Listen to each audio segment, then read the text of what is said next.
اعوذ باللہ من الشیطان الرجیم بسم اللہ الرحمن الرحیم۔ عزت مند ساتھیوں، ہم نے قرآن کریم شروع کرنے سے پہلے قرآن کریم کے کچھ آداب اور اصول شروع کیے تھے۔ قرآن کریم کے آداب تو 4 ہیں۔ پہلا ادب تو یہ ہے کہ نیت کا خالص ہونا۔ دوسرا ادب قرآن کریم کی عظمت، کہ جب قرآن کے درس کا جو ٹائم مقرر ہو گیا، جو وقت مقرر ہو گیا، پھر اس کے بعد اس وقت میں کوئی دوسرا کام نہیں، بلکہ جو وقت قرآن کا ہے، قرآن کو سب چیز سے اوپر رکھو، دوست، رشتہ دار، اپنے پرائے، خوشی غم، ہر چیز سے۔ پھر تیسرا ادب راستے میں آتے جاتے مدرسے کا ادب۔ جب راستے پر مدرسے جاتے ہو تو راستے میں آپ نے کیا کرنا ہے؟ گھر سے باوضو نکلنا ہے، ادھر ادھر نہیں دیکھنا اور ذکر اذکار کرنا ہے۔ بہترین یہ ہے کہ اپنا سبق دہرا لیں۔ چوتھا ادب درسگاہ کے اندر کا، کہ جب آؤ تو 10 منٹ پہلے آؤ، باوضو آؤ، قرآن کریم آپ کے پاس اپنا ہو، بیاض والا، آپ کے پاس کاپی اپنی ہو، قلم 1-2 اپنے ہوں، کیونکہ اگر ایک خراب ہو جائے تو دوسرا ہو آپ کے پاس۔ اور جو مشکل الفاظ ہیں وہ قرآن کریم کہ جو لفظی ترجمہ ہے، ایک تو بیاض والے قرآن میں وہ لکھیں، اس کے مین پوائنٹ ہیں وہ سائیڈ پر لکھیں، اور جو لمبی بات ہو جیسے تفسیر تو وہ کاپی میں آپ نے لکھنی ہے۔ درسگاہ کے اندر ٹیک نہیں لگانا، تکیہ نہیں لگانا، کیونکہ یہ اللہ کا دربار ہے، شہنشاہوں کے شہنشاہ کا دربار ہے۔ بیان کرنے والے کی شکل کو نہ دیکھو، بیان کرنے والا کوئی بھی کیوں نہ ہو، کہ بات تو اللہ کی ہو رہی ہے نا، بیان تو اللہ کا کلام ہو رہا ہے، تو لہٰذا با ادب با نصیب، ٹھیک ہے؟ خود بھی آؤ، اپنے گھر والوں کو بھی لاؤ۔ پھر 5واں ادب جو قرآن کریم کا ہے وہ یہ ہے کہ جو سیکھا ہے وہ سکھاؤ، یعنی جو یہاں سے سیکھ کر جاتے ہیں وہ دوسروں کو بیان کرو، اور ابتدا اپنے گھر والوں سے کرو۔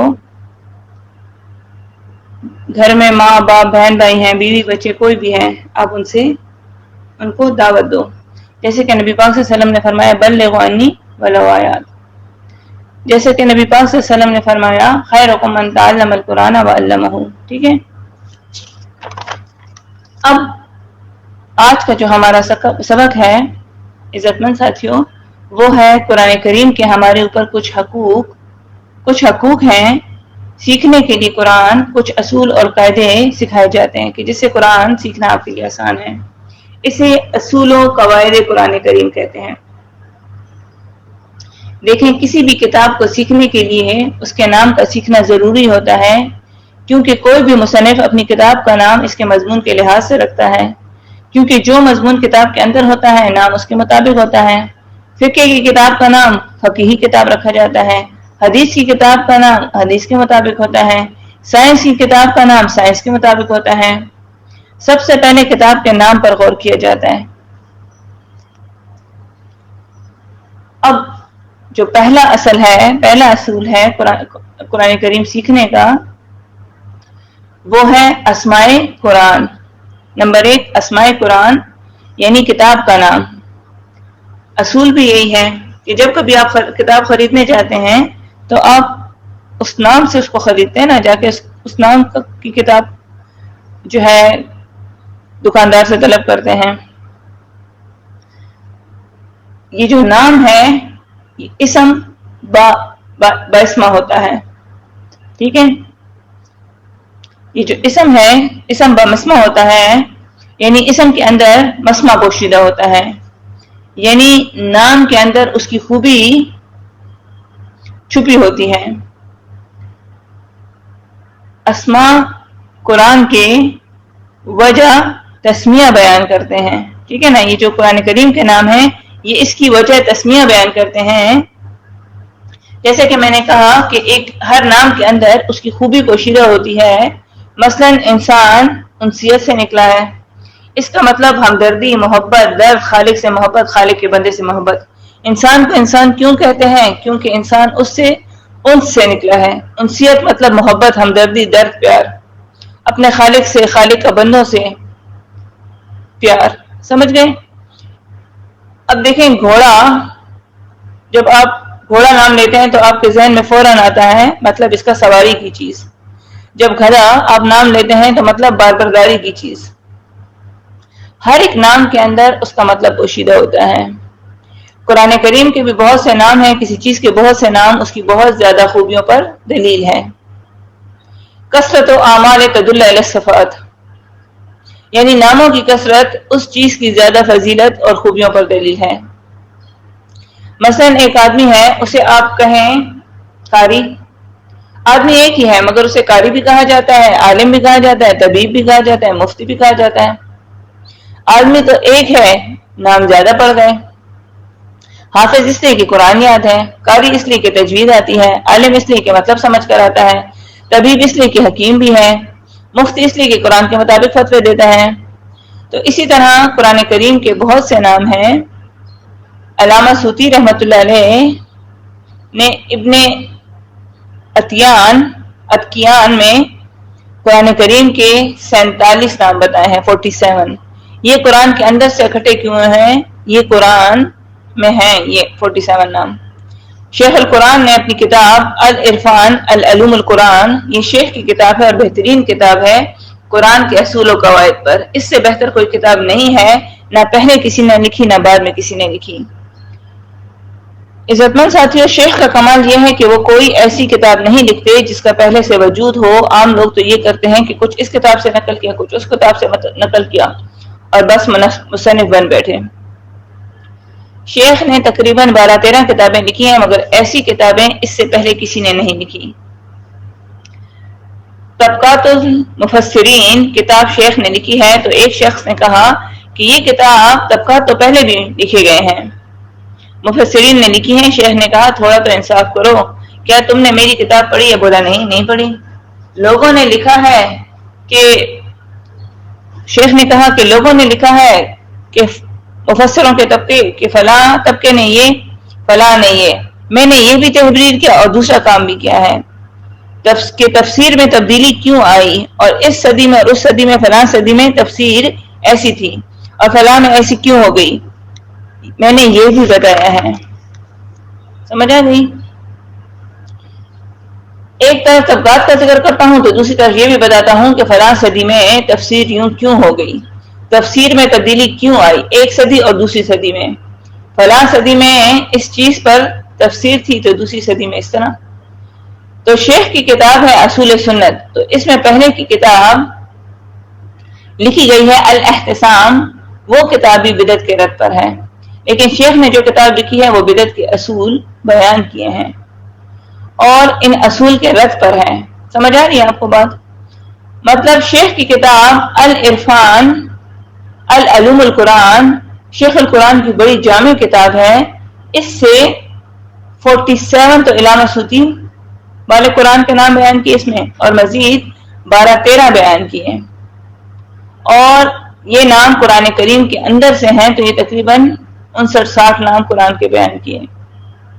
دیکھیں ایک آدمی کو جب تک وہ قرآن کے نام، قرآن کے اسماء کو نہیں پہچانے گا، نہیں جانے گا، وہ قرآن سے فائدہ نہیں لے سکتا. مثلا ہم قرآن کریم کے آغاز ہی میں سورہ بقرہ میں جب ہم پڑھتے ہیں ذالک الکتاب لا ریب فیہ، پڑھتے ہیں نا الکتاب، یہ جو الکتاب ہے اس کا مطلب ہے کامل کتاب، وہ کتاب جس میں حلال اور حرام پر اللہ کے حقوق پر بیان کیے گئے. یعنی وہ کتاب کامل کتاب جس میں اللہ کے حقوق بیان ہیں، بندے کے حقوق الگ اور اللہ کے حقوق الگ واضح کر دیے گئے، حلال اور حرام واضح کر دیا گیا کیونکہ یہ کامل کتاب ہے. لوح محفوظ میں لکھی گئی ہے، یعنی کتاب کا مطلب الکتاب، الف لام جب داخل ہو جائے تو یہ خاص کے لیے ہوتا ہے. تو الکتاب یعنی اس کتاب کا مطلب مضبوطی بھی ہے، یعنی اس کے احکام مضبوط ہیں. ٹھیک ہے. پھر اس کا ایک نام ہے الفرقان، سورہ بقرہ آیت نمبر 185 میں آتا ہے.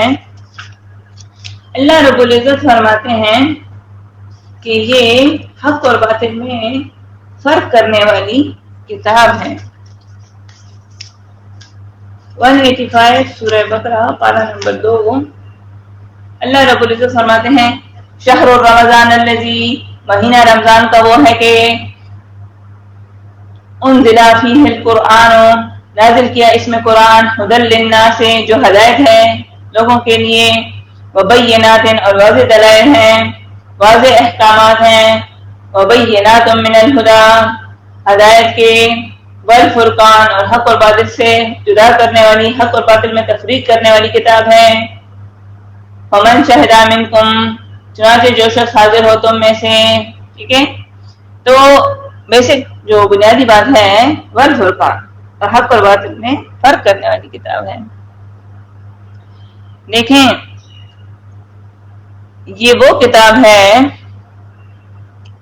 رمضان کے مہینے میں جو اتاری گئی، اور قرآن ہے ہدایت لوگوں کے لیے اور فرق کرنے والی کتاب، حق اور باطل میں تمیز کرنے والی کتاب ہے، توحید اور شرک کی تمیز کرنے والی کتاب ہے. توحید کا مطلب ہے، دیکھیں یہ توحید کا مطلب آپ کسی سے بھی پوچھیں نا، ان کو نہیں آئے گا جو قرآن کے ساتھ نہیں جڑے، چاہے وہ ڈاکٹر کیوں نہ ہو، فلسفی کیوں نہ ہو، فلسفی سے آپ پوچھ لیں، کسی اسکالر سے آپ پوچھ لیں، وہ توحید کا مطلب کیا کہے گا؟ اللہ کو ایک ماننا. تو بھائی ایک تو تم بھی ہو، میں بھی ہوں، اور ہمارا رب بھی ہے.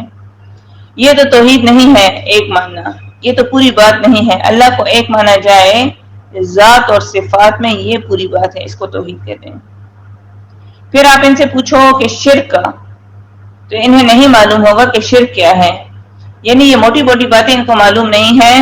شرک یہ تو یہ، اگر آپ ان سے کہنا کہ شرک کیا ہے تو یہ آپ سے کہیں گے شرک یہ ہے کہ کوئی بت کو پوجے، شرک یہ ہے کہ کوئی دو خدا کو مانے. نہیں بھائی ایسا نہیں ہے، کوئی بھی دو خدا کو نہیں مانتا. ابھی تک کسی نے یہ عقیدہ نہیں رکھا کہ خدا دو ہیں یا تین ہیں. اسی طرح بت کو سجدہ کرنا، بت کو سجدہ، یہ تو شرک کا ایک جز ہے. شرک کے تو بہت سارے اجزاء ہیں، اس میں سے ایک بتوں کو سجدہ کرنا ہے. اسی لیے جو قرآن کریم کا دوسرا نام ہے نا الفرقان، مطلب اللہ اور حق و باطل میں فرق، اللہ اور اللہ کے بندے میں فرق.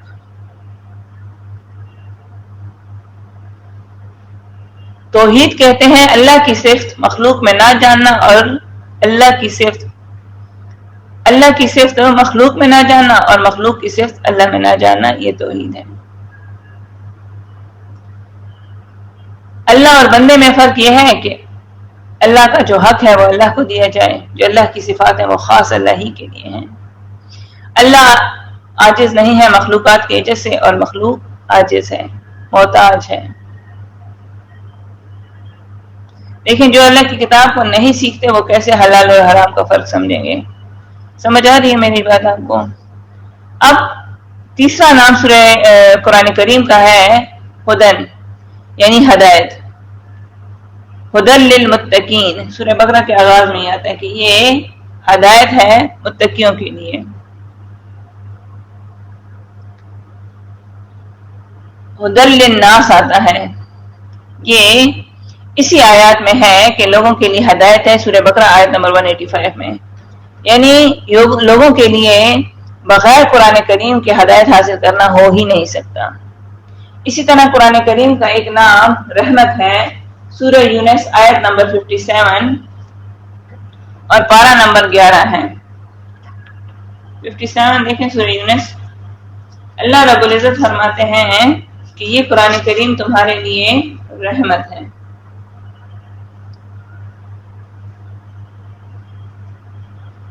ہدایت بھی وہاں پر بھی آتا ہے.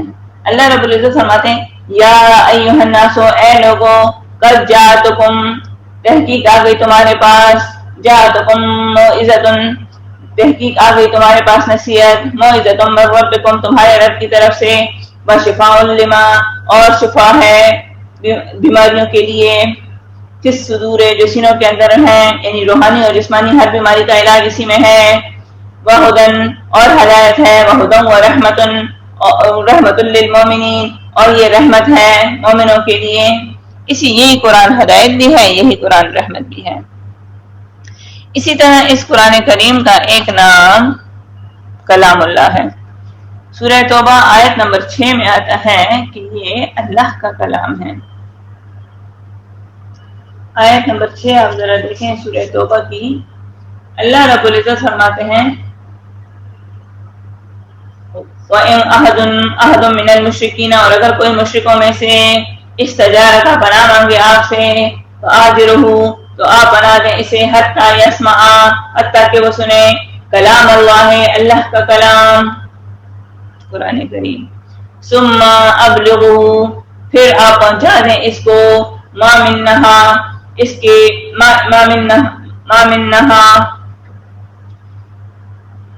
اس کے عمل کی جگہ پر. ذالک بأنہم قوم لا یعلمون، یہ اس سبب کہ بے شک وہ ایسے لوگ ہیں جو نہیں علم رکھتے. اسی طرح حتی اسماء کلام اللہ، یعنی یہ اللہ کا کلام ہے. یاد رکھو آسمان سے 104 کتابیں نازل ہوئی ہیں، ان کو کتاب اللہ تو کہا جا سکتا ہے لیکن کلام اللہ نہیں کہا جا سکتا. تورات، زبور، انجیل کو کتاب اللہ تو کہا جا سکتا ہے مگر کلام اللہ نہیں، کیونکہ اس لیے کہ انہیں اللہ تعالیٰ نے اسی طرح کتاب بھیجا یا تختیوں پر یا کسی پیغمبر کے دل پر اتارا. قرآن کریم ایسی کتاب ہے کہ اس پر اللہ نے کلام کیا ہوا ہے، فرشتوں سے کلام کیا، فرشتوں نے کلام کیا نبی پاک صلی اللہ علیہ وسلم سے، تو اس کو کلام اللہ بھی کہا جاتا ہے اور کتاب اللہ بھی کہا جاتا ہے. لیکن قرآن کا ایک اصول یہ بھی ہے کہ یہ صرف اللہ کی کتاب نہیں بلکہ کلام اللہ بھی ہے. تورات اللہ کی کتاب ہے، زبور اللہ کی کتاب ہے، انجیل اللہ کی کتاب ہے، لیکن کلام اللہ نہیں. تو یہاں حتیٰ یسمع کلام اللہ ہے، حتیٰ کہ وہ سنے اللہ کا کلام. ٹھیک ہے، تو یہاں سورہ توبہ آیت نمبر 6 میں کلام اللہ کہا قرآن مجید کو. پھر قرآن کریم کا ایک نام نور ہے، سورہ تغابن آیت نمبر 8 میں آتا ہے. قرآن کریم کو نور کہا گیا پارہ 28 میں. اسی طرح سورہ نساء میں بھی ہے 174 میں، سورہ مائدہ 15 کے آخر میں بھی ہے قرآن کریم کا ایک نام نور. ہم یہ سورہ تغابن والا پہلے نکال لیتے ہیں. سورہ تغابن اور آیت نمبر 8 ہے.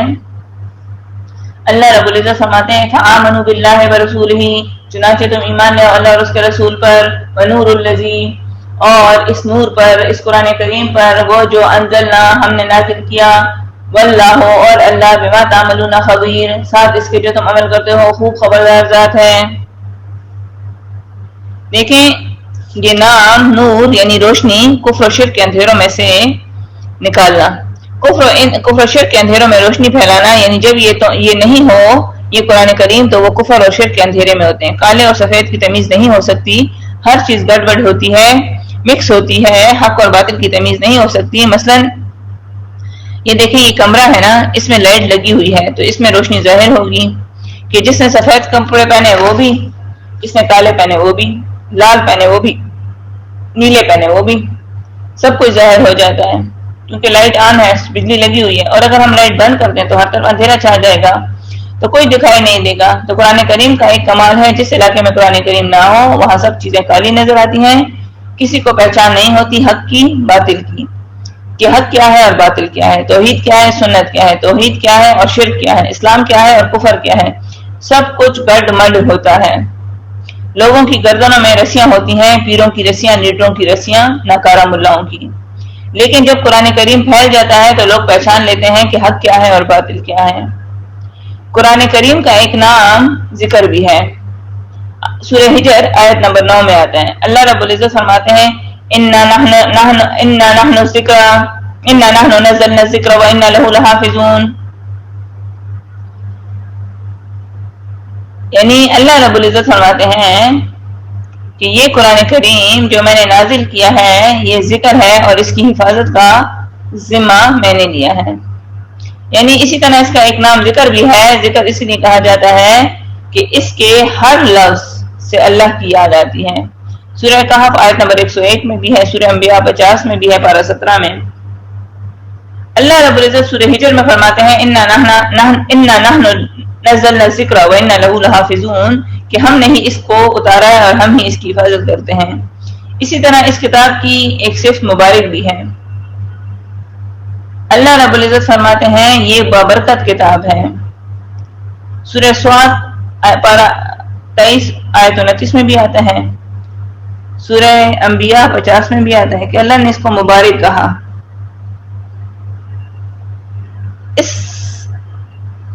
یہ قرآن کریم جس رات میں نازل ہوا، جس شہر میں نازل ہوا، اللہ تعالیٰ نے اس کو بابرکت کہا. سورہ قدر میں آتا ہے انا انزلناہ فی لیلۃ القدر، لیلۃ القدر خیر من الف شہر، یعنی وہ رات عزت مند ہو گئی، وہ مہینہ عزت مند ہو گیا. بہتر ہے وہ رات، وہ مہینہ، اور مہینہ 1000 مہینوں سے بہتر ہے. اللہ نے اتنی برکتیں دی اس رات کو کہ 1000 مہینوں سے. اور سورہ بقرہ آیت نمبر 185 میں بھی اللہ رب العزت فرماتے ہیں یہ مبارک ہے. دیکھیں جس گھر میں یہ قرآن پڑھا جائے اس گھر میں برکت ہوگی. جو بچہ پڑھے گا اس کے علم میں برکت ہوگی، عمر میں برکت ہوگی، اس کے کاموں میں برکت ہوگی. اس قرآن کریم کا ایک نام ہے حکمت و بالغہ. سورہ قمر آیت نمبر 4 اور 5 میں آتا ہے، پارہ 26، انتہائی دانش مندی. یعنی یہ ایک معمولی آدمی ہوگا اور قرآن اسے بہت ہوشیار کر دیتا ہے. چھوٹی عمر کا بچہ ہوگا لیکن جب وہ قرآن بیان کرتا ہے، قرآن سیکھتا ہے تو اس سے ہوشیار ہو جاتا ہے، اور ایسی دانش مندی کہ وہ انتہائی دانش مند کہلاتا ہے. آدمی کو دانش مندی کی انتہائی بلندیوں پر پہنچ جاتے ہیں. یہ ایسی کتاب ہے. اس کا ایک نام حجت البالغہ بھی ہے. سورہ انعام آیت نمبر 126 میں آتا ہے، ایسی دلیل کہ آدمی کی حجت ختم کر دے، شک ختم کر دے مقابل کا. قرآن کریم کا ایک نام سبیل اللہ بھی ہے. سورہ ال عمران آیت نمبر 99 میں آتا ہے کہ اللہ کا راستہ.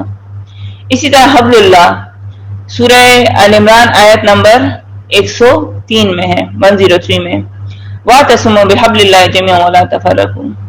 مجھے گئی. اسی طرح 12واں نام اس سورت کا برہان بھی، اس قرآن کریم کا برہان، دلیل ہے یہ تمہارے لیے. سورہ نساء آیت 174 میں آتے ہیں. برہان کہتے ہیں دلیل کو، تو یہ دلیل ہے تمہارے لیے. پھر اس قرآن کا ایک نام خیر الکثیر بھی ہے، بڑی خیر. سورہ بقرہ 269 میں بھی آتا ہے، اور سورہ کوثر تو آپ کو پتا ہے، اِنَّا أَعْطَيْنَاكَ الْكَوْثَرَ فَصَلِّ لِرَبِّكَ وَانْحَرْ إِنَّ شَانِئَكَ هُوَ الْأَبْتَرُ. اللہ فرماتے ہیں کہ دیکھو یاد کرو میں نے تمہیں خیر کثیر سے نوازا. اور خیر کثیر کیا ہے؟ قرآن کریم. 14واں نام المیزان ہے، ترازو. یہ عقیدے اور عمل کو تولنے کا ترازو ہے. سورہ شورا آیت نمبر 17 میں آتا ہے. یہ قرآن کریم عقیدے کی کسوٹی ہے، حق اور باطل کے درمیان ترازو ہے. دیکھیں ابھی کچھ نام تو میں نے آپ کو گنوا دیے، لیکن زیادہ یہاں پر گنوانے کا وقت نہیں ہے. چلیں ایک اور نام بھی ہے، روح. سورہ شورا میں آتا ہے 52. اسی طرح یہ 15واں نام ہو گیا. اسی طرح 16واں نعمت اللہ. اسی سورہ ال عمران جو میں نے وَاعْتَصِمُوا بِحَبْلِ اللَّهِ جَمِيعًا وَلَا تَفَرَّقُوا والی پڑھی، اس میں 103 میں ایک نام اس کا نعمت اللہ، کہ اللہ نے تم پر اپنی نعمت مکمل کر دیا، تم اس نعمت کی قدر کرو. 15واں نام، 16واں نام، 17واں نام اس کا ہے صراط المستقیم. سورہ انعام 153 پارہ 8. 18واں نام فضل اللہ. سورہ یونس 58 اللہ کا فضل قرآن کریم کو کہا.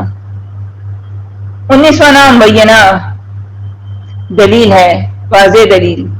آیت نمبر 157 سورہ انعام.